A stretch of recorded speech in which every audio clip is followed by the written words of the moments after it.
ಮಂಗಳೂರಲ್ಲಿ ಈ ಪ್ರತೀಕಾರದ ಹತ್ಯೆ ನಾವು ಮಾತಾಡ್ತಾ ಇದ್ವಿ. ಯಾವಾಗಲೇ ಫಾಜಿಲ್ ಕೊಲೆ ಆಯಿತು, ಪ್ರವೀಣ್ ನೆಟ್ಟಾರು. ಒಂದು ವಿಚಾರವನ್ನ ನಮ್ಮ ಮಿತ್ರರು ಬಿಜೆಪಿ ವಕ್ತಾರರು ಹೇಳ್ತಾ ಇದ್ರು, ನೀವು ಈ ಸುನಿಲ್ ಶೆಟ್ಟಿ ಅವರ ಕೊಲೆ ಆಯಿತು, ಸುಹಾಸ್ ಶೆಟ್ಟಿ ಅವ್ರದ್ದು ಕೊಲೆ ಆಯಿತು. ಆ ಸುಹಾಸ್ ಶೆಟ್ಟಿ ಅವ್ರ ಕೊಲೆ ಆಗಿದ್ದಕ್ಕೆ ನೀವು ಯಾಕೆ ಕಾಂಪನ್ಸೇಷನ್ ಕೊಡಲಿಲ್ಲ ಅಂತ ನಾನು ಪ್ರಶ್ನೆ ಮಾಡ್ತೇನೆ. 2022ರಲ್ಲಿ ಇದೇ ಬಿಜೆಪಿ ಸರ್ಕಾರದ ಅವಧಿಯಲ್ಲಿ ಈ ಸುಹಾಸ್ ಶೆಟ್ಟಿ ಮೇಲೆ ಒಂದು ರೌಡಿ ಶೀಟರ್ ಕೇಸನ್ನು ಇವರೇ ರಿಜಿಸ್ಟರ್ ಮಾಡವ್ರೆ. ರೌಡಿ ಇವ್ರ ಮೇಲೆ 5 ಮರ್ಡರ್ ಕೇಸ್ಗಳಿದೆ. ನಾನಲ್ಲ, ಬಿಜೆಪಿ ಸರ್ಕಾರ 2022ರಲ್ಲಿ ಒಂದು ಕೇಸನ್ನು ಹಾಕಿದೆ ಅವ್ರ ಮೇಲೆ. ರೌಡಿ ಶೀಟರ್ ಕೇಸನ್ನು ಇವರೇ ಓಪನ್ ಮಾಡಿದ್ದಾರೆ. ಒಬ್ಬ ರೌಡಿಗೆ ಇನ್ ಕೇಸ್ ಏನಾದರೂ ನಾವೇನಾದ್ರೂ ಕಾಂಪನ್ಸೇಷನ್ ಕೊಟ್ಟಿದ್ರೆ ಈ ಸರ್ಕಾರದ ಮರ್ಯಾದೆ ಉಳಿಯೋದಾ? ಈ ಸರ್ಕಾರ ಅಂದ್ರೆ ಅಂತ ಅರ್ಥ, ರೌಡಿ ಶೀಟರ್ ಇವ್ರು ಹಾಕ್ಬಿಟ್ಟು ಕಾಂಪನ್ಸೇಷನ್ ನಾವು ಕೊಡ್ಬೇಕಂತೆ. ಅಂದ್ರೆ ರೌಡಿಗಳಿಗೆ ನಾವು ಕಾಂಪನ್ಸೇಷನ್ ಕೊಡ್ಬೇಕಾ?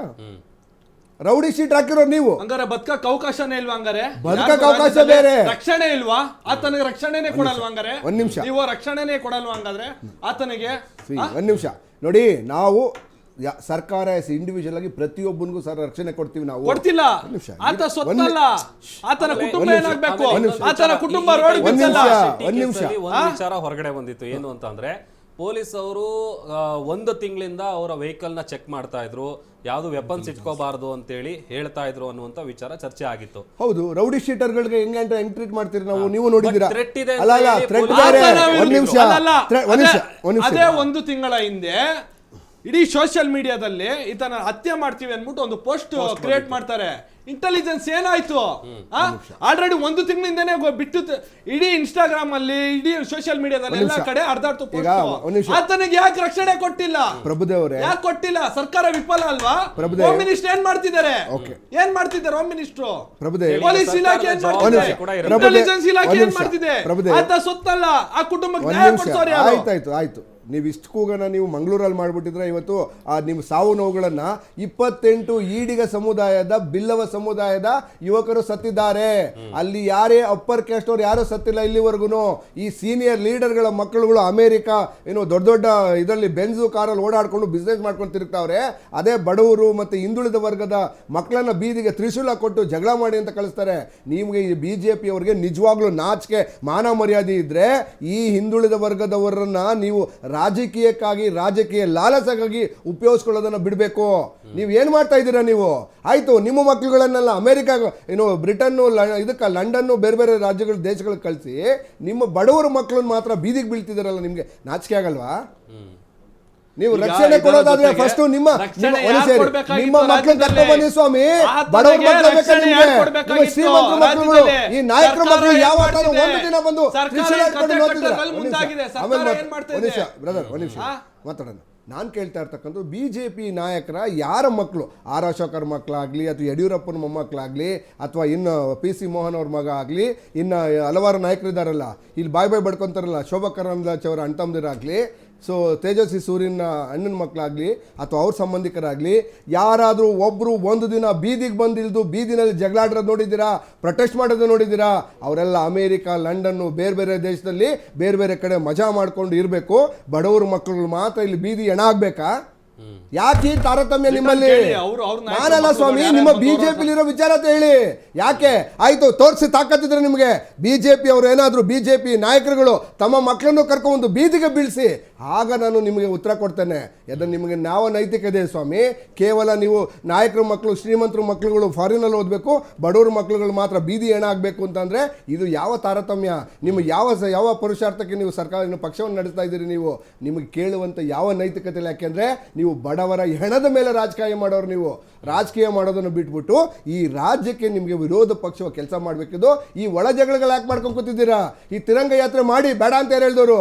ಅರೆ ತಿರಂಗ ಯಾತ್ರೆ ಯಾರು ನಮ್ಮಿಂದ ಕಾಪಿ ಮಾಡವ್ರೆ?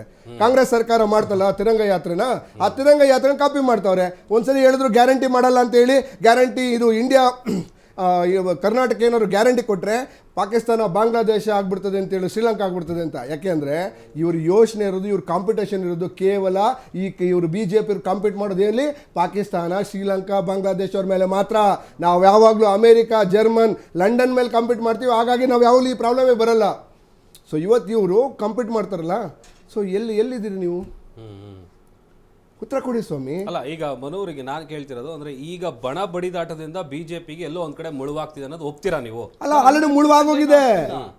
100% ಏನೂ ಆಗ್ತಿಲ್ಲ. ಅಂದ್ರೆ ಅವ್ರವ್ರ ಕಾರ್ಯ ಮಾಡ್ಕೊಂಡಿದ್ದಾರೆ ಅಷ್ಟೇ. ಇವರು ಪಕ್ಷ ಸಂಘಟನೆ ಮಾಡೋದ್ರಲ್ಲಿ ಮುಂಚೂಣಿಯಲ್ಲಿದ್ದಾರೆ, ಅವ್ರು ವಿಧಾನಸಭೆಯಲ್ಲಿ ಏನೇನಾಗ್ಬೇಕು ಇದ್ರಲ್ಲಿ ಮುಂಚೂಣಿಯಲ್ಲಿದ್ದಾರೆ. ಯಾವುದೇ ರೀತಿಯಾದಂತ ಏನು ಈಗ ನಾನೊಂದು ಹೇಳ್ತೇನೆ, ಕಾಂಗ್ರೆಸ್ ಸರ್ಕಾರ ಹಲವಾರು ಕಾರ್ಯಕ್ರಮಗಳನ್ನು ಇಲ್ಲಿವರೆಗೂ ಮಾಡಿದ್ದೇವೆ. ಯಾವ್ದಾರ ಒಂದು ಕಾರ್ಯಕ್ರಮ ಈಗ ಕಾಂಗ್ರೆಸ್ ನಾನು ಹೇಳ್ತೀನಿ ಕೇಳಿ. ಕಾಂಗ್ರೆಸ್ ಸರ್ಕಾರ ಇಲ್ಲಿವರೆಗೂ ಹಲವಾರು ಕಾರ್ಯಕ್ರಮ ಮಾಡಿದ್ದೇವೆ. ಈ 2 ವರ್ಷದ ಕಾರ್ಯಕ್ರಮ ಇರ್ಬೋದು, ಮೊನ್ನೆ ತಿರಂಗ ಯಾತ್ರೆ ಇರ್ಬೋದು, ಇದೆಲ್ಲ ಕಾರ್ಯಕ್ರಮದಲ್ಲಿ ಯಾವುದರಾದ್ರೂ ಒಂದು ಕಾರ್ಯಕ್ರಮದಲ್ಲಿ ಇವರು ಇನ್ನು ಸಪರೇಟ್ ಆಗಿ ಮಾಡಿರೋದು ನೋಡಿದ್ದೀರಾ? ಸಿದ್ದರಾಮಯ್ಯನವರು ದೇಶದ ಮುಖ್ಯಮಂತ್ರಿಯಾಗಿ ರಾಜ್ಯದ ಮುಖ್ಯಮಂತ್ರಿಯಾಗಿ ಮಾನ್ಯ ಡಿ.ಕೆ. ಶಿವಕುಮಾರ್ ಪಕ್ಷದ ಅಧ್ಯಕ್ಷರಾಗಿ ಜೋಡೆತ್ತುಗಳ ರೀತಿ ಕೆಲಸ ಮಾಡ್ತಾ ಇದ್ದಾರೆ. ಯಾವ ಮೀಟಿಂಗ್ ಯಾರು ಅಟೆಂಡ್ ಆಗಿಲ್ಲ? ಪ್ರತಿಯೊಂದು ಮೀಟಿಂಗು ಮಾನ್ಯ ಮುಖ್ಯಮಂತ್ರಿಗಳು ಅಟೆಂಡ್ ಆಗ್ತಾರೆ. ನಿಮ್ಮಂತವರಲ್ಲ ಸ್ವಾಮಿ. ರಮೇಶ್ ಜಾರಕಿಹೊಳಿ ಅವರು ಒಂದು ಜಗಳ, ಬಿ.ಪಿ. ಹರೀಶ್ ಅವರು, ಕುಮಾರ್ ಬಂಗಾರಪ್ಪ ಅವರು, ಅರವಿಂದ್ ಲಿಂಬಾವಳಿ ಅವರು, ಇವರು ಜಗಳ ಆಡಿ ಬೀದಿನಲ್ಲಿ ಬಿಜೆಪಿಯ ಮಾನವನ್ನ ಬೀದಿಗೆ ತಂದ್ರು. ಮಾತಾಡಲಿಲ್ಲ ನೀವು. ಯಾಕೆಂದ್ರೆ ನಿಮ್ಮಲ್ಲ ನೈತಿಕತೆ ಉಳ್ಕೊಂಡಿಲ್ಲ. ಈ ಪ್ರಪಂಚದಲ್ಲಿ ಏನು ಡಿಸಿಪ್ಲಿನ್ ಪಾರ್ಟಿ ಅಂತ ಬಂದ್ರಿ ನೀವು. ನಾನಲ್ಲಿ ಹೇಳಿ ಸ್ವಾಮಿ, ನೀವೇ ಹೇಳ್ಕೊಂಬಂದಿದ್ದು. ಈ ದೇಶದಲ್ಲೇ ಪ್ರಪಂಚದಲ್ಲೇ ಡಿಸಿಪ್ಲಿನ್ ಪಾರ್ಟಿ ನಾವು. ಪಾರ್ಟಿ ವಿತ್ ಡಿಫರೆನ್ಸ್ ಅಂದರೆ ಕಳ್ತನ, ಕರಪ್ಷನ್ನು, ಈಗ ಒಳ ಜಗಳ ಅಂತ ಈಗ ಜನತೆಗೆ ಅರ್ಥ ಆಗಿದೆ. ಅದಕ್ಕೋಸ್ಕರ ನಿಮಗೆ ಯೋಗ್ಯತೆ ಇಲ್ಲ. ನಿಮ್ಗೆ ಅಧಿಕಾರ ಕೊಟ್ಟರೆ ಇಲ್ಲಿವರೆಗೂ ಅಧಿಕಾರ ನಡೆಸೋಕ್ಕಾಗಲ್ಲ ಅಂತ ವಿರೋಧ ಪಕ್ಷದಲ್ಲಿ ಕೊಡಿಸಿದ್ದಾರೆ. ಆ ವಿರೋಧ ಪಕ್ಷದ ನಾಯಕರನ್ನು ಆಯ್ಕೆ ಮಾಡುವಂಥ ಒಂದು ಸಾಮರ್ಥ್ಯ ಇವರಲ್ಲಿ ಅಂಥ ನಾಯಕರು ಸಿಗಲಿಲ್ಲ ಅಂದರೆ BJP ಯಾವ ಕೆಟ್ಟ ಪರಿಸ್ಥಿತಿಗೆ ಬಂದಿದೆ ಅನ್ನೋ ಅರ್ಥ ಮಾಡಿಕೊಂಡು ಈ ರಾಜ್ಯದ ಜನರ ತೀರ್ಮಾನವನ್ನು ರೆಸ್ಪೆಕ್ಟ್ ಮಾಡಿ ಕೆಲಸ ಮಾಡಿ. ಅದನ್ನು ಬಿಟ್ಟು ಬೆಂಕಿ ಹಚ್ಚೋ ಕೆಲಸ ಮಾಡಬೇಡಿ. ಧರ್ಮದ ನಡುವೆ, ಜನಗಳ ನಡುವೆ ಏನು ಬೆಂಕಿ ಹಚ್ಚೋ ಕೆಲಸ ಮಾಡಿದ್ರೆ ಈಗ ನಿಮ್ಮಲ್ಲಿ ಬಣ ಬಡಿದಾಟ ಇಲ್ವಾ? ಯಾವ್ದಿದೆ ಹೇಳಿ? ಅಲ್ಲ, ಈಗ 106 ಬಣ ಇದೆ. ಸರ್ಕಾರ ಬಂದಾಗಿಂದ ಕೂಡ ಸರಿ ಗೊಂದಲ, ಏನ್ ಗೊಂದಲ? ಅದೇ ಈಗ ದಲಿತ ಸಿಎಂ ಅನ್ನುವಂತ ಕೂಗು ಸರಿ, ತಪ್ಪೇನು? ಕಾಂಗ್ರೆಸ್ ಅಭಿಪ್ರಾಯಗಳು ಬೇರೆ, ಅಭಿಪ್ರಾಯ ತಪ್ಪೇನಿದೆ? ಅದೇ ಈಗ ಬಿಜೆಪಿ ಕೂಡ ಅದೇ ಆಗ್ತಾ ಇರೋದು. ಅದಲ್ಲ ನಾವು ಒಂದ್ ನಿಮಿಷ, ಬಿಜೆಪಿನಲ್ಲಿ ಓಪನ್ ಆಗಿ ಜಗಳ ಆಡಿದ್ರು ಯತ್ನಾಳ್ ಅವರು. ಇವರನ್ನು ಇಳಿಯೋವರೆಗೂ ತೆರೆಮರೆಯಲ್ಲ ನೋಡಿ. ಆಸೆ ಆಕಾಂಕ್ಷೆ ಬೇರೆ. ನಾವು ಪಕ್ಷದ ಚೌಕಟ್ಟಿನಲ್ಲಿ ತೀರ್ಮಾನ ತೆಗೆದುಕೊಳ್ಳುವಾಗ ನಾನು ಮುಖ್ಯಮಂತ್ರಿ ಆಗ್ಬೇಕು ಅನ್ನೋದ್ರಲ್ಲಿ ತಪ್ಪೇನಿದೆ? ಅಭಿಪ್ರಾಯ ವ್ಯಕ್ತಪಡಿಸಿದ್ರೆ ತಪ್ಪೇನಿದೆ? ಮಾಡಿದಂತ ಸಂದರ್ಭದಲ್ಲಿ ಬಹಿರಂಗವಾಗಿ ಬಂದು ಹೇಳಿಕೆಗಳು ಕೊಡೋದು ಅಂದ್ರೆ ಯಾವ ರೀತಿಯಾಗಿ ಆಗುತ್ತೆ ಅಂತ. ಒಂದ್ ನಿಮಿಷ, ಯಾರು ಬಹಿರಂಗವಾಗಿ ಹೇಳಿಕೆ ಕೊಟ್ಟಿಲ್ಲ. ನನ್ನ ವೈಯಕ್ತಿಕ ಅಭಿಪ್ರಾಯದ ಪ್ರಕಾರ ಇಂಥವ್ರು ಎಲಿಜಿಬಲ್ ಇದ್ದಾರೆ ಅಂತ. ಹೌದು, ಕಾಂಗ್ರೆಸ್ ಪಕ್ಷದಲ್ಲಿ ಮಾತ್ರ ಅಷ್ಟು ದೊಡ್ಡ ನಾಯಕರ ದಂಡೆ ಇದೆ. ಮಾನ್ಯ ಡಿ.ಕೆ. ಶಿವಕುಮಾರ್ ಅವರು, ಪರಮೇಶ್ವರ್ ಅವರು, ಎಂ.ಬಿ. ಪಾಟೀಲ್ ಅವರು, ಸತೀಶ್ ಜಾರಕಿಹೊಳಿ ಅವರು, ಈಗ ಲಿಸ್ಟ್ ತಗೊಂಡವ್ರೆ ದೊಡ್ಡ ಲಿಸ್ಟೇ ಇದೆ. ಕಾಂಗ್ರೆಸ್ ಪಕ್ಷದಲ್ಲಿ ಮಾತ್ರ ಅಷ್ಟು ದೊಡ್ಡ ನಾಯಕರ ದಂಡಿದೆ. ಮುಖ್ಯಮಂತ್ರಿ ಆಗುವಂತ ಎಲಿಜಿಬಲ್ ಇರೋ ಅಂದ್ರೆ ಅಂತ ಅರ್ಥ, ಕಾಂಗ್ರೆಸ್ ಪಕ್ಷ ಸಮರ್ಥ ನಾಯಕರ ನೇತೃತ್ವದಲ್ಲಿ ಇವತ್ತು ರಾಜ್ಯವನ್ನು ಅಭಿವೃದ್ಧಿ ಮಾಡ್ತಾ ಇದ್ದೀವಿ. ಫಸ್ಟ್ ಟೈಮು ನಾವು ಈ ದೇಶದಲ್ಲೇ ಸೆಕೆಂಡ್ ಹೈಯೆಸ್ಟ್ GST ಕಟ್ಟೋದಷ್ಟೇ ಅಲ್ಲ, ಈ ಕೇಂದ್ರ ಸರ್ಕಾರ ಇಡೀ ದೇಶ ನಡೀತಾ ಇರ್ತಕ್ಕಂಥದ್ದು ಕರ್ನಾಟಕದಿಂದ ಹೊರತು ಕರ್ನಾಟಕದ ದೇಶ ಅಲ್ಲ. ದೇಶದಿಂದ ಕರ್ನಾಟಕ ಅಲ್ಲ, ಕರ್ನಾಟಕದಿಂದ ದೇಶ ನಡೀತಿರ್ತಕ್ಕಂಥದ್ದು. ನಾವು ಇವತ್ತು 6.7 ಸರಿಸುಮಾರು 7 ಲಕ್ಷ ಕೋಟಿಯನ್ನ ಸೆಸ್ ಮತ್ತು ಡೈರೆಕ್ಟ್ ಟ್ಯಾಕ್ಸ್ ಅಲ್ಲಿ ಕಟ್ತಾ ಇದ್ದೀವಿ. ಇಂಡೈರೆಕ್ಟ್ ಡೈರೆಕ್ಟ್ ಟ್ಯಾಕ್ಸ್ ಅಲ್ಲಿ ಟ್ಯಾಕ್ಸ್ ಅಂಡ್ ಇದ್ರಲ್ಲಿ ಕಟ್ತಿದ್ದೀವಿ. ನಮ್ಗೆ ಕೊಡ್ತಾ ಇರ್ತಕ್ಕಂಥದ್ದೇನು? ಸೊ ನಮಗೆ ಪೀನಟ್ ಕೊಡ್ಕೊಂಡು ಇವತ್ತು ಅನ್ಯಾಯ ಮಾಡ್ತಿದ್ರಿ. ಹೇಳಿ, ನೀವು 19 ಜನ ಸಂಸದರಿದ್ದಾರೆ, ಏನ್ ಕಡ್ಲೆ ಬೀಜ ತಿಂತವ್ರ? ನೀವು 138 ಜನ ಏನ್ ಕಡ್ಲೆ ಬೀಜ ತಿಂತಾ ಇದ್ದೀರಾ ರಾಜ್ಯದಲ್ಲಿ? ಏನ್ ಮಾಡ್ತಾ ಇದ್ದೀರಾ ರಾಜ್ಯದಲ್ಲಿ? 2 ವರ್ಷ ಆಯ್ತು ಸರ್ಕಾರ ಬಂದು, ಏನಾಗಿದೆ? ಬೆಲೆ ಏರಿಕೆ ಗಗನಕ್ಕೆ ಮುಟ್ಟಿದೆ. 1 ಕಿಲೋಮೀಟರ್ ಕಾಮಗಾರಿಕೆ ರೋಡ್ ಹಾಕಿಲ್ಲ. ಏನ್ ಮಾಡ್ತಿದ್ದೀರಾ? ಗ್ಯಾರಂಟಿ ಹೆಸರು ಹೇಳ್ಕೊಂಡು ಲೂಟ್ ಮಾಡ್ತಾ ಇದ್ದೀರಾ ಅಷ್ಟೇ. ಪ್ರತಿನಿತ್ಯ ಬೆಲೆ ಏರಿಕೆ ಆಗ್ತಿದೆ. ಸರಿ, ಏನ್ ಮಾಡ್ತಿದ್ದೀರಾ? ಪ್ರಭುದೇವ್, ನಾನು ನಿಮಗೊಂದು ಹೇಳ್ತೀನಿ. ಒಂದ್ ಕಡೆ ಈ ಬಿಜೆಪಿಯವರ ಈ ಕನ್ಫ್ಯೂಸ್ಡ್ ಮೈಂಡ್ ಅಂತಾರಲ್ಲ, ಅವ್ರಿಗೆ ಏನಾಗಿದೆ ಅಲ್ಲ, ಅದೇನಾಗಿದೆ, ಬ್ರೈನ್ಗೂ ಟಂಗುಗೂ ಕನೆಕ್ಷನ್ ಕಟ್ ಆಗ್ಬಿಟ್ಟಿದೆ.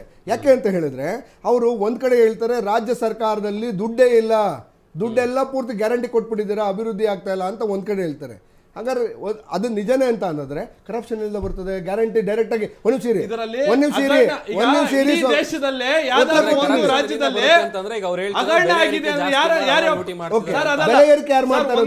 ಪೆಟ್ರೋಲ್ ಡೀಸೆಲ್ ಯಾರು ಜಾಸ್ತಿ ಮಾಡಿದ್ದು? ಯಾರು ಜಾಸ್ತಿ ಮಾಡಿದ್ದು? ಬಸ್ಸಿನ ಬೆಲೆ ಯಾರು ಏರಿಕೆ ಮಾಡಿದ್ರು? ಮೆಟ್ರೋ ಬೆಲೆ ಯಾರು ಏರಿಕೆ ಮಾಡಿದ್ರು? 47% ಜಾಸ್ತಿ ಮಾಡಿದ್ರು. ರೈತ ಪಾಣಿ ಬೆಲೆ ಯಾರು ಏರಿಕೆ ಮಾಡಿದ್ರು? ಪ್ರಶ್ನೆ ಯಾರು ಮಾಡಿದ್ರು?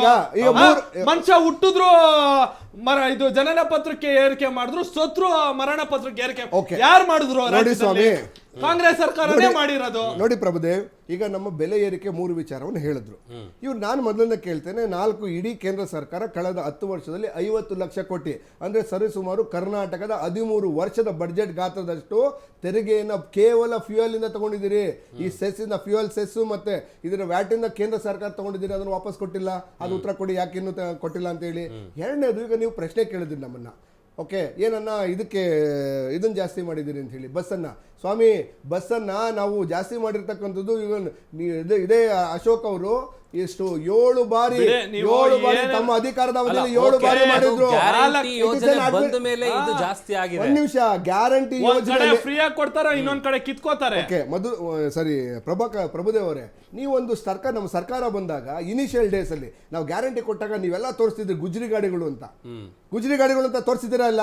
ಗುಜ್ರಿ ಗಾಡಿಗಳು ಕೊಟ್ಟವ್ರು ಯಾರು? ಈ ಗುಜ್ರಿ ಗಾಡಿಗಳು ಬಿಟ್ಟೋದರೆ ಇವರು. ನಾವು 16,000 ಬಸ್ಗಳನ್ನ ಕೊಂಡಿದ್ದೇವೆ. 12,000 KSRTC ಮತ್ತೆ ಇವರನ್ನ ಡ್ರೈವರು ಕಂಡಕ್ಟರ್ನ ರೆಕ್ರೂಟ್ ಮಾಡಿದ್ದೇವೆ. ಈ ಕರ್ನಾಟಕದ ಸಾರಿಗೆಗೆ ಕಾರ್ಯಕಲ್ಪ ಕಲ್ಪಿಸಿದೆ ನಾವು. ಕರ್ನಾಟಕ ಸಾರಿಗೆಯನ್ನ ಇನ್ನೊಂದು ಹಂತಕ್ಕೆ ತೆಗೆದುಕೊಂಡಿದ್ದೆ ನಾವು. ದುಡ್ಡಲ್ಲ. ಈಗ ಯೂಶಲಿ ಜನ ಮಾತಾಡ್ಕೋತಾ ಇದಾರೆ, ಏನ್ ಗೊತ್ತಾ, ಈಗ ಗ್ಯಾರಂಟಿ ಕೊಟ್ವಿ ಅಂತೀರಿ. ಆದ್ರೆ ಒಂದಷ್ಟು ಜನ ಗೃಹಲಕ್ಷ್ಮಿ ಹಣ ಬರ್ತಾ ಇಲ್ಲ, ಅದರ ಜೊತೆಗೆ ಕರೆಂಟ್ ಬಿಲ್ಗಳು ಬರ್ತಾ ಇದೆ. ಅದರಲ್ಲಿ ನಾನು ಕೂಡ ನೋಡಿದೀನಿ ಬೇಜಾನ್. ಅಂದ್ರೆ ಯಾವಾಗ ಸರ್ಕಾರ ಅಸ್ತಿತ್ವಕ್ಕೆ ಬಂತು ಆಗಿಂದ ಹಿಡಿದು ಒಂದು 6 ತಿಂಗಳು 1 ವರ್ಷದವರೆಗೂ ಎಲ್ಲವೂ ಸರಿ ಇತ್ತು. ಈಗ ಎಲ್ರಿಗೂ ಕರೆಂಟ್ ಬಿಲ್ ಬರ್ತಾ ಇದೆ, ಗೃಹಲಕ್ಷ್ಮಿ ಹಣ ಬರ್ತಾ ಇಲ್ಲ, ಎಲ್ಲೋ ಒಂದ್ ಕಡೆ ಅಭಿವೃದ್ಧಿ ಕಡೆ ಗಮನ ಕೊಡ್ತಾ ಇಲ್ಲ. ಕೇವಲ ಈ ಗ್ಯಾರಂಟಿ ಯೋಜನೆಗಳ ಬಗ್ಗೆನೇ ಕಾಂಗ್ರೆಸ್ ಜಾಸ್ತಿ ತಲೆ ಕೆಡಿಸ್ಕೊತಾ ಇದೆ ಅನ್ನುವಂಥದ್ದು ಪಬ್ಲಿಕ್ ಟಾಕ್ ಇರುವಂಥದ್ದು. ನೋಡಿ, ನಾವು ಸರ್ಕಾರ ಜವಾಬ್ದಾರಿಯುತವಾದಂಥ ಒಂದು ಸರ್ಕಾರ, ಈ ದೇಶದ ಅಭಿವೃದ್ಧಿಗೆ, ಈ ರಾಜ್ಯದ ಅಭಿವೃದ್ಧಿಗೆ ಕಂಕಣಬದ್ಧವಾಗಿರ್ತಕ್ಕಂಥ ಒಂದು ಸರ್ಕಾರ, ಜವಾಬ್ದಾರಿಯುತವಾಗಿರ್ತೇವೆ. ಪುಕ್ಕಟೆ ಕೊಡ್ತೀನಿ ಅಂತ ಅಂದ್ರೆ ಮೈ ತುಂಬಾ ಇದನ್ನ ಏನು ಕಣ್ಣುಗಳಿಟ್ಕೊಂಡು ಸುತ್ತು ನೋಡೋದಲ್ಲ.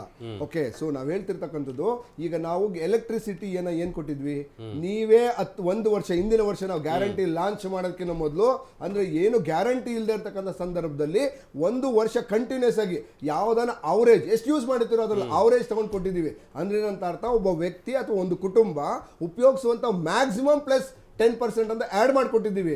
ಅಂದ್ರೆ ಅವ್ನು ಯೂಸ್ ಮಾಡೋದಕ್ಕಿಂತ 10% ಎಕ್ಸ್ಟ್ರಾ ಅಂತ ಹೇಳಿ. ಓಕೆ, ಅಂದ್ರೆ ಅಂತ ಅರ್ಥ, ಒಬ್ಬ ವ್ಯಕ್ತಿ ನಾರ್ಮಲ್ ಆಗಿ ಎಷ್ಟು ಬೇಕೋ ಅಷ್ಟು ಕೊಟ್ಟಿದ್ದೀವಿ ನಾವು. ಅದನ್ನ ನೀವು ಪುಕ್ಕಟೆ ಬಂತು ಅಂತ ಹೇಳಿ ನೀವು ಸಿಕ್ಕಾಬಂದಂಗೆ ನೀವು ಉಪಯೋಗಿಸಿದ್ರೆ ನೀವು ರಾಜ್ಯದ ಮತ್ತೆ ದೇಶದ ಜವಾಬ್ದಾರಿನೂ ಕೂಡ ಹೊರಬೇಕಾಗ್ತದೆ. ಓಕೆ, ನಾವು ಪುಕ್ಕಟೆ ಕೊಟ್ಟಿದ್ದೀವಿ. ಒಂದ್ ನಿಮಿಷ ಇರಿ, ಪುಕ್ಕಟೆ ಎಷ್ಟು ಕೊಟ್ಟಿದ್ದೀವಿ ನಿಮ್ಗೆ? ಒಂದ್ ನಿಮಿಷ ಇರಿ, ಆಮೇಲೆ ಮಾತಾಡ್ತೀನಿ. ಒಂದ್ ನಿಮಿಷ ಇರಿ, ನಾ ಮಾತಾಡ್ತೀನಿ. ಈ ಒಂದ್ ನಿಮಿಷ ಇರಿ. ನೀವು ನಿಮ್ಗೆ ಅವಶ್ಯಕತೆ ಎಷ್ಟಿದೆಯೋ ಅದಕ್ಕಿಂತ 10% ಎಕ್ಸ್ಟ್ರಾ ಉಪಯೋಗಿಸಿ. ಅರೆ ಫ್ರೀ ಇದೆ ಅಂತ ಹೇಳ್ಬಿಟ್ಟು ನೀವು ಉಪಯೋಗಿಸಕ್ಕೆ ಹೋದ್ರೆ ಕೋಲ್ ಬೇಸ್ ಎನ್ವೈರನ್ಮೆಂಟ್ ಪ್ರಾಬ್ಲಮ್ ಆಗಲ್ವಾ ನಮಗೆ? ಎನ್ವೈರನ್ಮೆಂಟ್ ಈಗ ಕೋಲ್ ಬೇಸ್ಡ್ ನಾವು ಜನರೇಟ್ ಮಾಡಲೇಬೇಕು. ಜನರೇಟ್ ಮಾಡಿದಾಗ ಪೊಲ್ಯೂಷನ್ ಜಾಸ್ತಿ ಆಗ್ತದೆ, ಯಾರಿಗೆ ತೊಂದರೆ ಆಗ್ತದೆ? ಸೊ ನಮಗೆ, ರಾಜ್ಯಕ್ಕೆ ಮತ್ತೆ ನಮ್ಮ ದೇಶಕ್ಕೆ ಆರ್ಥಿಕ ನಷ್ಟ ಆಗ್ತದೆ. ಆ ದೃಷ್ಟಿಯಿಂದ ಒಂದು ರಿಸ್ಟ್ರಿಕ್ಷನ್ ಇಟ್ಟಿದ್ದೇವೆ ಹೊರತು ಬೇರೆ ಏನೂ ಇಲ್ಲ. ನೀವು ಮೊದಲೇ ಉಪಯೋಗಿಸಿದ್ರೆ 200 ಯೂನಿಟ್ವರೆಗೂ ಫ್ರೀ ಕೊಡ್ತಾ ಇದ್ದೀವಿ ನಾವು ಆಲ್ರೆಡಿ. ನೀವು ಹೆಚ್ಚಿಗೆ ಯೂಸ್ ಮಾಡಿದ್ರೆ, ನೀವು 10% ಹೆಚ್ಚಿಗೆ ಯೂಸ್ ಮಾಡಿದ್ರೆ you are going for the luxury. ಅಂದ್ರೆ ನೀವು ಅವಶ್ಯಕತೆ ಇಲ್ದಿರೋದಕ್ಕಿಂತ ಹೆಚ್ಚಿಗೆ ಯೂಸ್ ಮಾಡ್ತಿದ್ದೀರಿ ಅಂತಂದ್ರೆ ಅದನ್ನು ನಾವು ಕೊಡೋದಿಲ್ಲ. ಸರ್ಕಾರ ಜವಾಬ್ದಾರಿ ಇದೆ, ನಾವು ಬಿಜೆಪಿ ರೀತಿ ಬೇಜವಾಬ್ದಾರಿಗಳಲ್ಲ. ಓಕೆ, ಇನ್ನು ಬಸ್ಗಳನ್ನ ನಾವು ಒಳ್ಳೆ ಇದು ಬಸ್ ಕೊಟ್ಟಿದ್ದೀವಿ ನಾವು. ನೀವೇ ನೋಡ್ತಿದ್ದೀರಾ, ಹೆಣ್ಣು ಮಕ್ಕಳುಗಳು ಮೊದಲನೇ ಬಾರಿಗೆ ಯಾರು ಯಾವ ದೇವಸ್ಥಾನಕ್ಕೆ ಹೋಗ್ಬೇಕು ಅನ್ನೋದನ್ನ ಕಣ್ಮುಚ್ಕೊಂಡು ಹೋಗಿ ಬಂದಿದ್ದಾರೆ. ಅಂದ್ರೆ ಯಾವ ಆಸೆಗಳಿಲ್ದಂಗೆ ಇದು ಬಾರ್ಡರ್ ಅಲ್ಲಿ ಇರ್ಲಿ ಹೋಗಿ ಬಂದಿದ್ದಾರೆ. ಈಗ ನಾವು ರೈತರಿಗೆ ಹಾಲಿನ ಬಗ್ಗೆ ಮಾತಾಡಿದ್ರು. ರೈತರಿಗೆ ನಾವು 4 ರೂಪಾಯಿ ಕೊಟ್ಟು ರೈತರ ಬಾಳನ್ನ ಹಸನಾಗಿಸೋದಕ್ಕೆ ಒಂದು ಪ್ರಯತ್ನ ಮಾಡ್ತಿದ್ದೀವಿ. 650 ಕೋಟಿ ಬಾಕಿ ಹಣ ಎಲ್ಲೋಯ್ತು? ರೈತರು ಕೊಟ್ಟಿಲ್ಲ. ಎಲ್ಲೋಯ್ತು ಹಣ? ಎಲ್ಲೋಯ್ತು? ಸುಮ್ನೆ ರೈತರ ಹೆಸರು ಸುಮ್ನೆ ತೋರಿಸ್ತಾರ ಅಷ್ಟೇ ಅವರು.